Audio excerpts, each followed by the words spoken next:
Today we'll deal with atrophic vaginitis. The name itself suggests it is the atrophy of the vaginal mucosa. What it is actually, it is the infection or inflammation of vaginal mucosa that leads to dryness of the vagina, thinning of the vaginal walls and discharge. Now, what are the causes? It occurs during menopause or premenopause. It is most common, it occurs during menopause. Why? Because of low estrogen levels. Now, it may occur occasionally after childbirth also.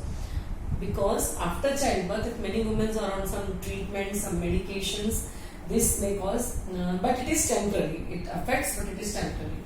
Why at menopause? Because of decreased estrogen levels. Now, women, if she is a heavy smoker, the smoking reduces the estrogen levels, thereby causing vaginitis, atrophy. Next, hormonal treatment. If a woman because it is a disease of menopausal age woman around 40, there are comorbidities occurring. So if she is getting treatment for any other diseases like any hormonal treatment, for treatments for gynecological conditions also, like for fibroids, for endometriosis, for any female cancer or any other cancerous treatment, if she is receiving, which may suppress the estrogen levels and may also work through atrophic vaginitis. If she is having severe uncontrolled diabetes mellitus, which will also affect this disease. If severe stress, depression, this will also cause atrophic vaginitis, because menopause and depression, stress most of the time goes hand in hand. Now, these are the etiologies. The women, usually 50% of women suffers from atrophic vaginitis, but very few, say 20% go for medical help. Because this is the annoying and irritating, because women feel very embarrassed to get or treated. Symptoms which she get, sometimes she may be asymptomatic, but most of the time she may get the symptoms, that is itching, dryness, dyspareunia. Due to dryness, due to atrophy, due to thinning of the vaginal walls, there is discomfort in the coition. Now, discharge is very common. She may be having watery, sticky, yellow or greyish discharge. Because of this dryness, because of reduction in the narrow wall, we know vagina is a 6 to 8 centimeters long muscular canal which runs from cervix to the outside of the body. Now, if this vagina is, and we on a pelvic examination, we can see only outer part of the vagina.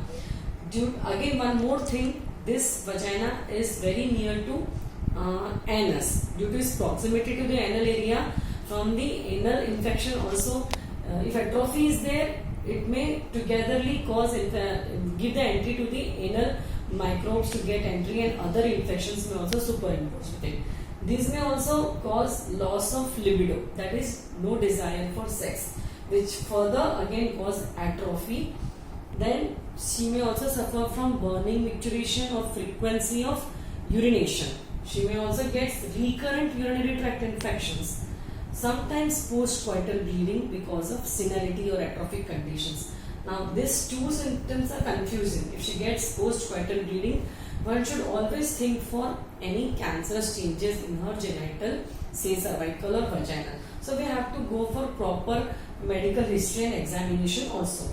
Now, once patient comes to us, we should always seek for medical history, whether she had some medications for any disorders, she is on hormonal treatment, say progesterone, which will decrease estrogen. If she is on any anti-cancerous, any long continued antibiotic treatment, that medical history we should get.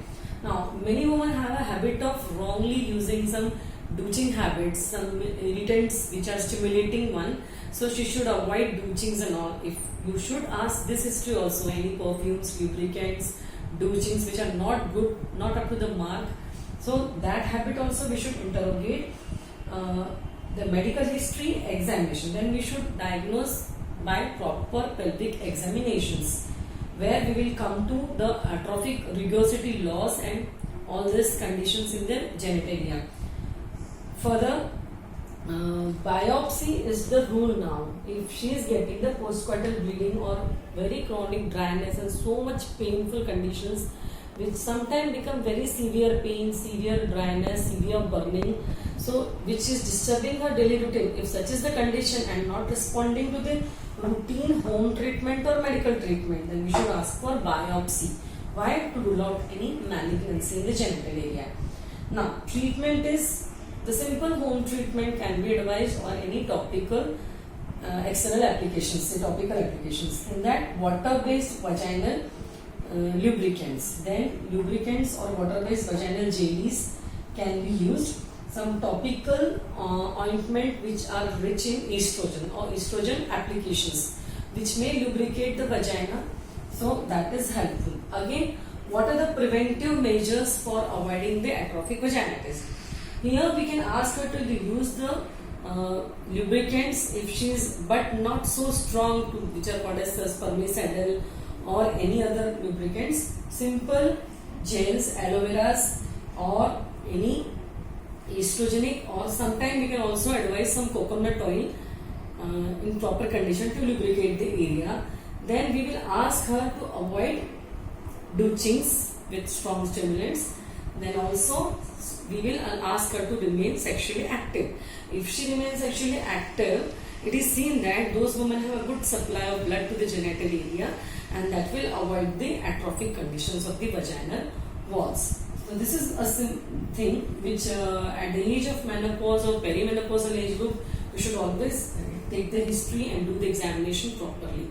If this doesn't help, then we should go for symptomatic treatment.